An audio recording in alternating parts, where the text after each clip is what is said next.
आकाश news, खबरों की तह तक, खबरों की तह तक, खबरों की तह तक, खबरों की तह तक। संसद में सभापति के बगल में सिंघोल स्थापित करने व विपक्ष द्वारा संविधान को स्थापित करने को लेकर मचे घमासान के बीच आपकी अपनी पार्टी पीपल्स के राष्ट्रीय अध्यक्ष एडवोकेट रामवीर चौहान भी कूद पड़े हैं। उन्होंने कहा कि लोकतंत्र में मोदी जी राजतंत्र को वापस लाना चाहते हैं, वे राजा बने रहना चाहते हैं। अगर संविधान में जरा सा भी विश्वास रखते हैं तो सिंघोल को हटाना ही चाहिए।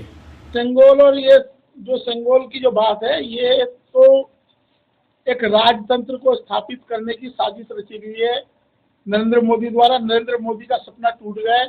वो चाहते थे मैं राजा बनके देश पे शासन करूं बजाय लोकतांत्रिक प्रक्रियाओं के।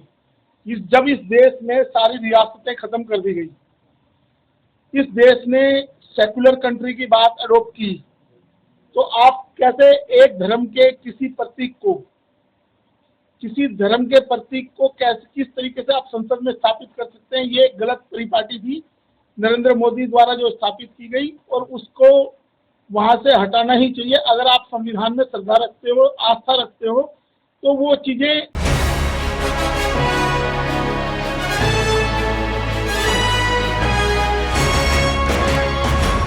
30 जून को करोल बाग स्थित अंबेडकर भवन में आपकी अपनी पार्टी पीपल्स के राष्ट्रीय कार्यकारिणी की बैठक संपन्न हुई, जिसमें पार्टी के आगामी चुनाव को लेकर रणनीति पर चर्चा हुई।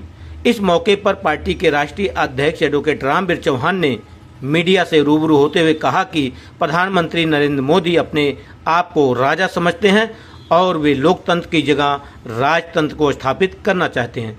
इसीलिए उन्होंने धर्म विशेष की चीज को संसद में स्थापित किया।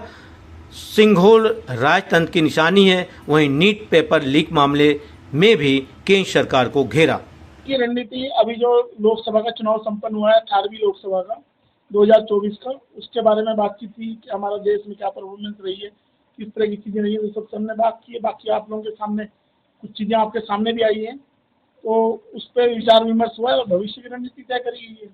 दिल्ली विधानसभा के चुनाव आने वाले हैं, क्या तैयारियां हैं? पार्टी किस तरह से कैंडिडेट सिलेक्ट करेंगे? देखिए, दिल्ली के साथ साथ महाराष्ट्र है, हरियाणा है, झारखंड है, तो उसके लिए हमने तैयारी। जैसे अभी हमारा महाराष्ट्र के जो प्रदेश अध्यक्ष उनका मैसेज आया है, उन्होंने लगभग 36 सीटों पे अपने कैंडिडेटों की तैयारी करी है, तो वो लगे हुए हैं। लोग अलग अलग राज्यों में, हमारी पार्टी के सभी लोग तैयारी में लगे हुए हैं।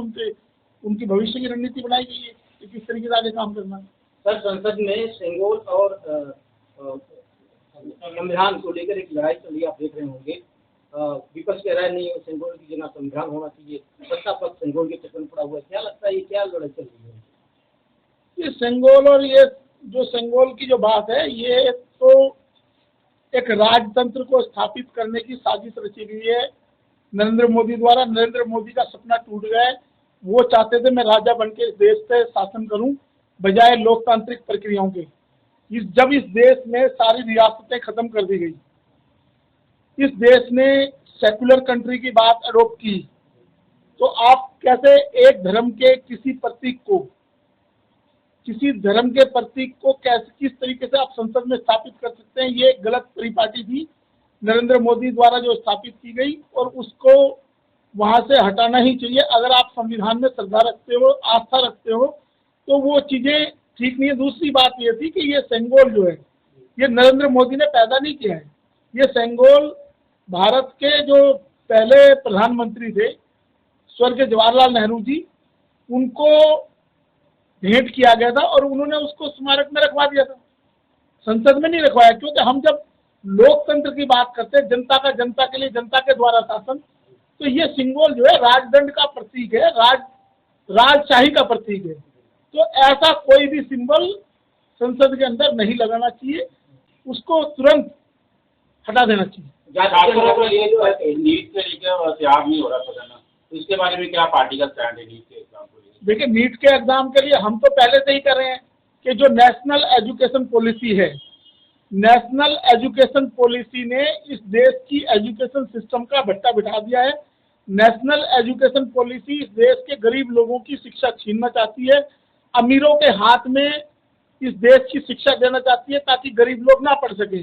और ये गरीब लोग ना पढ़ सके, इसीलिए इन्होंने ये जो किया के एग्जाम लीक कराए। इससे एक और घातक बात और है कि पिछले 10 साल में जो हमारा एजुकेशन डिपार्टमेंट है, शिक्षा विभाग है भारत सरकार का, जिसके मुखिया धर्मेंद्र प्रधान है, उस विभाग में लगभग 10,000 लोग आरएसएस से संबंधित हैं, जो ऊंचे पदों पे जिनको नियुक्त किया गया है, और वो देश की शिक्षा व्यवस्था का बेड़ा गर्क कर रहे हैं। पूरे देश की जितनी भी केंद्रीय विश्वविद्यालय हैं वहाँ पे, और या भाजपा शासित राज्यों के विश्वविद्यालय हैं, उन सभी राज्यों में आरएसएस से समर्थित, आरएसएस विचारधारा के लोगों को ही वहाँ पे प्रोफेसर बनाया जा रहा है, उनको वीसी बनाया जा रहा है।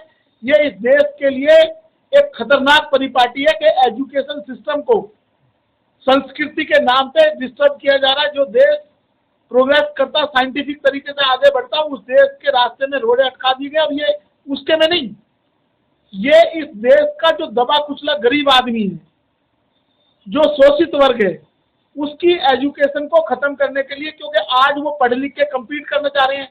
आपने गरीब लोगों को अधिकारों से वंचित करने के लिए कंपटीशन का फॉर्मूला दिया। अब कंपटीशन में वो गरीब लोग आगे बढ़ना शुरू कर दिए हैं उन्होंने।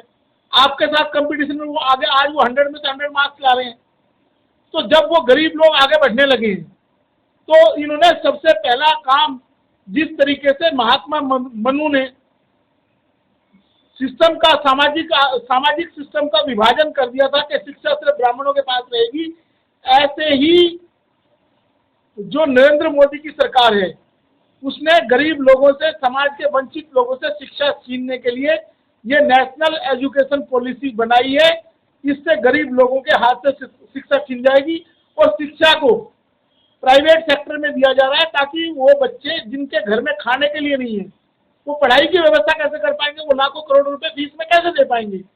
इसलिए नीट का जो एग्जाम है, ये सारा आरएसएस का किया जा रहा है। इसमें लगभग 90 लाख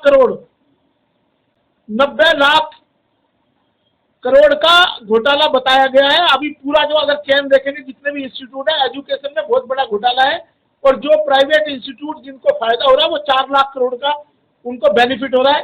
सरकार रोजगार नहीं देना चाहती, लेकिन एग्जाम लीक एक डिपार्टमेंट सरकार को बना देना चाहिए। जो एग्जामिनेशन है, कॉम्पिटिटिव एग्जाम लीक का एक डिपार्टमेंट बना देना चाहिए, और उससे जो कमाई है सरकार उसके आंकड़े जारी करे कि लीक से सरकार को, भारत सरकार को कितनी कमाई हुई है।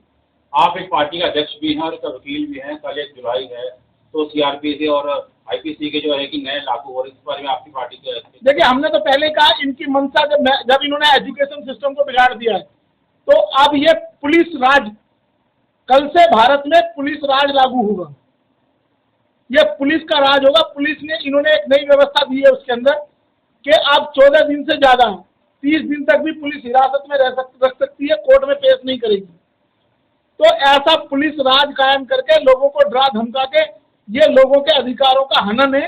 इसलिए इसको तुरंत प्रभाव से केंद्र सरकार इस फैसले को वापस ले।